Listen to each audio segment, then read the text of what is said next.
adik-adik, bagaimana kabarnya? Dek Gesang, Dek Kian, Dek Felis, Dek Mikael, dan adik-adik lainnya. Kakak yakin kabarnya semua baik dan luar biasa. Hari ini adik-adik kita mau ngapain? Ya, tentu kita mau sekolah minggu bersama-sama. Kak Mergen akan memimpin kita melalui pujian-pujian. Adik-adik, tadi sebelum mengikuti sekolah minggu, apakah ada yang sudah siap-siap sendiri atau ada yang perlu diingatkan oleh orang tua?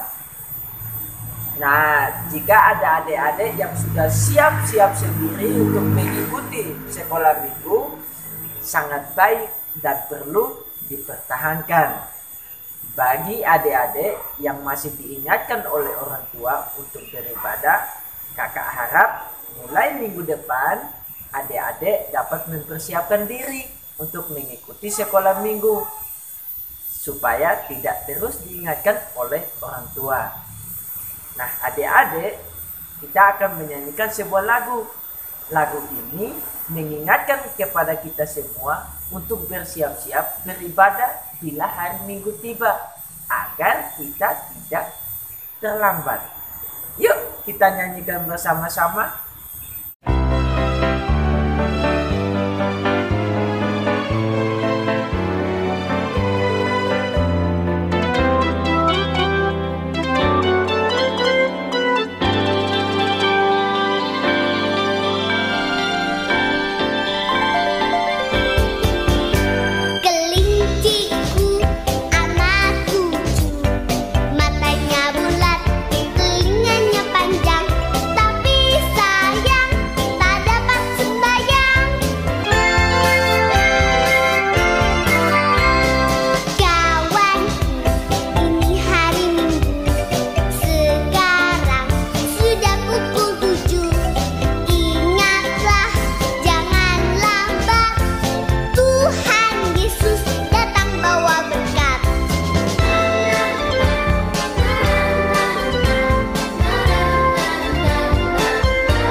Kita sudah selesai menyanyikan satu pujian, dan sebelum kita melanjutkan sekolah minggu kita hari ini, kakak mau mengajak kita untuk berdoa memohon pertolongan dari Tuhan.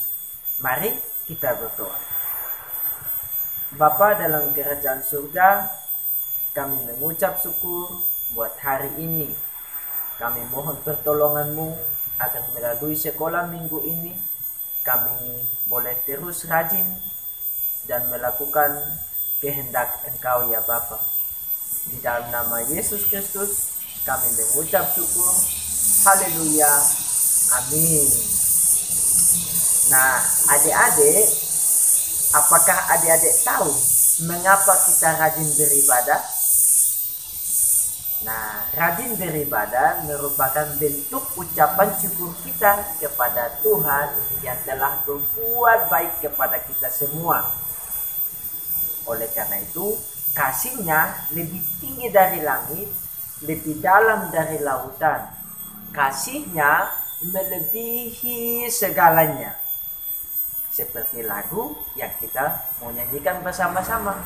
Yuk kita nyanyikan bersama-sama.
Adik-adik, kakak mau bertanya, apakah adik-adik memiliki harapan yang ingin dicapai? Dan ketika ada harapan itu, apakah mudah atau sulit untuk mencapainya? Ya, kakak yakin tentu saja sulit. Tidak segampang yang dipikirkan orang. Contohnya, kita ingin menjadi tentara. Kemudian kita berlatih, ada saja orang yang berkata, badanmu kecil, bagaimana mungkin kamu mau jadi tentara? Atau kita ingin mengikuti lomba menggambar, kita sedang mempersiapkan diri, kita berlatih, tetapi ada orang lain yang berkata, ada orang lain yang lebih baik gambarmu. Kamu tentu tidak akan mendapatkan juara. Tentu rasa kita pasti sedih, kecewa. Nah, adik-adik, cerita Alkitab hari ini ada seorang tokoh yang juga memiliki pengharapan yang besar yang hendak ia capai, namun dihalang-halangi oleh orang lain. Bu Andin akan menceritakannya kepada kita semua, apa yang akan dia lakukan dan apakah dia menyerah. Nah, pasti penasaran kan adik-adik? Sebelum kita mendengarkan cerita dari Bu Andin, kita mempersiapkan hati untuk mendengarkan cerita Alkitab, dan kita mau menyanyikan satu lagu, Firman-Mu Pelita Bagi Kaki.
Oke, silakan Bu Andin untuk menceritakan kisahnya.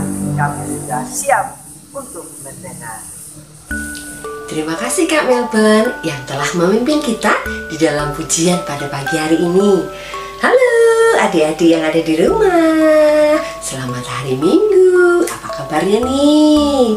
Bu Andin harap kita semua sehat dalam perlindungan Tuhan. Adik-adik, Bu Andin sudah siap untuk menyampaikan cerita Alkitab. Adik-adik sudah siap untuk mendengar? Nah, kalau sudah siap berarti duduk yang manis, dibuka telinganya ya, didengarkan baik-baik supaya kita mendapatkan berkat dari cerita Alkitab kita pada hari ini. Nah, bacaan kita diambil dari Markus 10 ayat 46 sampai dengan 52. Nanti adik-adik bisa membacanya sendiri ya setelah sekolah minggu. Nah, kalau adik-adik yang belum bisa membaca, bisa minta tolong kakak, papa atau mama untuk membacakan bagi adik-adik ya. Nah, sekarang ceritanya bagaimana ya? Yuk kita simak sama-sama. Pada suatu hari, Tuhan Yesus bersama dengan murid-muridnya sedang berjalan di kota Yeriko. Di pinggir jalan ada seseorang pengemis buta yang bernama Bartimeus. Bartimeus buta sejak dia lahir. Bagaimana ya rasanya menjadi orang buta? Wah, tentu tidak nyaman sekali adik-adik. Adik-adik pernah mencoba menutup mata mungkin untuk beberapa saat? Iya, rasanya gelap sekali, tidak bisa melihat apa-apa. Semenjak lahirnya, Bartimeus tidak bisa melihat keindahan dunia ini. Semua hanya gelap bagi dia. Kasihan ya. Bartimeus sudah banyak mendengar tentang Tuhan Yesus. Bagaimana Tuhan Yesus memberikan mukjizat kepada orang-orang yang ada di sekitarnya, menyembuhkan orang yang sakit, bahkan menghidupkan orang yang mati. Nah, ketika Bartimeus mendengar bahwa Tuhan Yesus sedang lewat bersama dengan murid-muridnya, ia kemudian berteriak, "Yesus, anak Daud,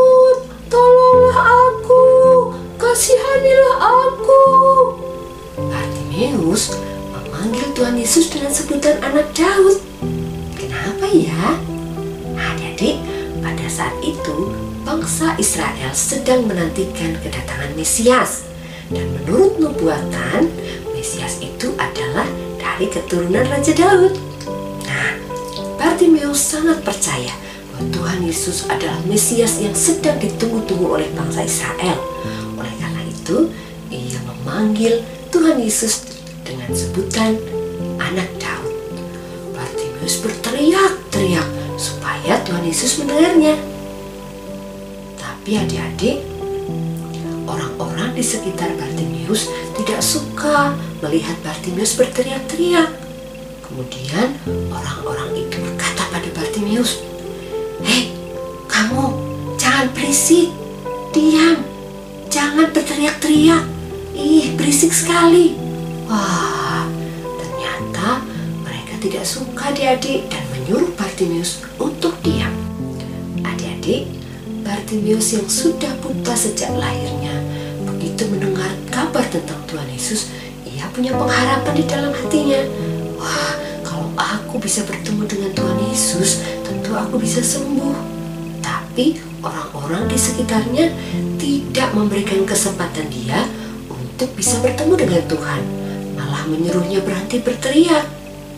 Apakah Bartimeus kemudian menyerah? Tidak adik-adik. Sekalipun orang-orang di sekitarnya melarang dia untuk berteriak, keinginannya untuk bisa melihat kembali, pengharapannya untuk bisa bertemu dengan Tuhan Yesus supaya dia bisa disembuhkan sangat kuat. Dan itu tidak menghalanginya meskipun orang-orang di sekitarnya tidak mendukung dia. Dia tetap berteriak, malah suaranya semakin keras. "Yesus, anak Daud, tolong kasihanilah aku." Nah adik-adik, ternyata Tuhan Yesus mendengar teriakan Bartimeus. Ia kemudian berhenti dan menyuruh muridnya untuk membawa Bartimeus datang kepada Tuhan. Murid Tuhan Yesus pun menghampiri Bartimeus dan mengatakan, "Kuatkanlah hatimu, berdirilah. Ia memanggilmu." Wah, Bartimeus merasa senang sekali. Akhirnya Tuhan Yesus meminta Bartimeus untuk bisa datang menemuinya. Ia pun berdiri dan mendapatkan Tuhan Yesus. Tuhan Yesus kemudian bertanya kepada Bartimeus, "Apa yang engkau ingin aku lakukan bagimu?" Bartimeus pun menjawab, "Rabuni, Tuhan, tolong aku supaya aku bisa melihat." Tuhan Yesus kemudian berkata kepada Bartimeus, "Melihatlah, imanmu telah menyelamatkan engkau." Adik-adik, tiba-tiba mata Bartimeus terbuka. Ia sekarang sudah melihat lagi. Dia sudah bisa menikmati keindahan dunia ini yang sejak lahir dia tidak bisa nikmati, karena sejak lahir semua gelap bagi Bartimeus. Setelah bertemu dengan Tuhan Yesus, puji Tuhan, ia bisa melihat lagi. Bartimeus pun kemudian mengikuti Tuhan Yesus di dalam perjalanannya, dan dia sungguh memuliakan Tuhan. Adik-adik, demikian cerita Alkitab kita pada hari ini. Tadi kita sudah simak sama-sama ya, betapa Bartimeus punya keinginan yang kuat untuk dia bisa sembuh.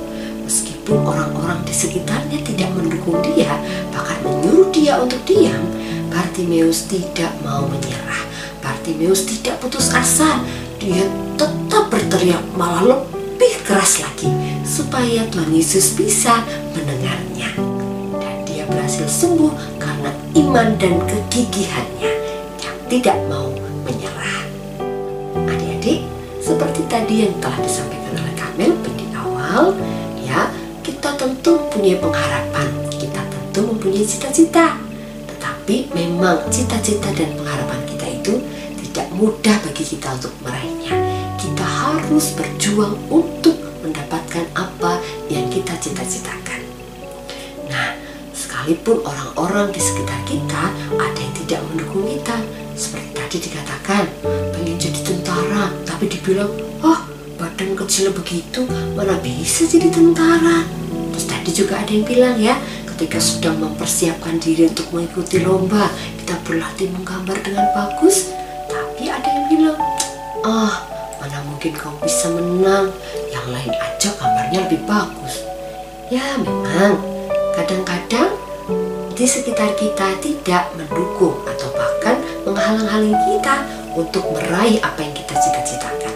Tetapi belajar dari Bartimeus hari ini, dia tidak menyerah, dia tidak putus asa, dia tetap berusaha sampai dia sembuh. Kita juga seperti itu adik-adik. Apapun yang menghalangi kita di sekitar kita, meskipun orang-orang tidak mendukung kita, kita tidak boleh menyerah. Kita jangan putus asa, kita tetap berusaha, kita tetap berjuang sampai apa yang kita cita-citakan bisa kita raih. Siap?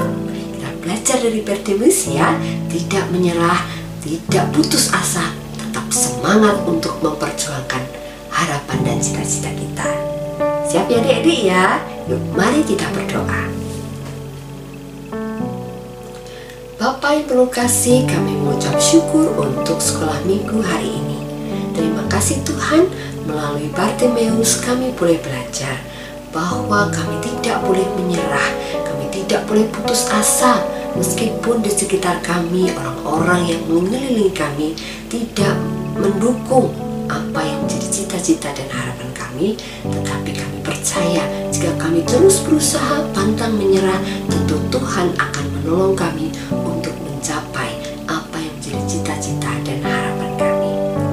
Inilah kami ya Tuhan, kami juga mohon pertolongan Tuhan untuk kegiatan kami berikutnya, supaya seluruh kegiatan aktivitas kami di dalam perlindungan berkat kasih kuasa Tuhan. Inilah kami ya Tuhan, dalam nama Tuhan Yesus Kristus Putramu yang tunggal, kami sudah berdoa dan mengucap syukur. Amin. Nah adik-adik, siap meraih cita-cita, pantang menyerah, dan terus berjuang. Selesailah sekolah minggu, sampai di sini. Bye bye, bye bye, sampai minggu depan. Sampai minggu depan, Tuhan Yesus memberkati.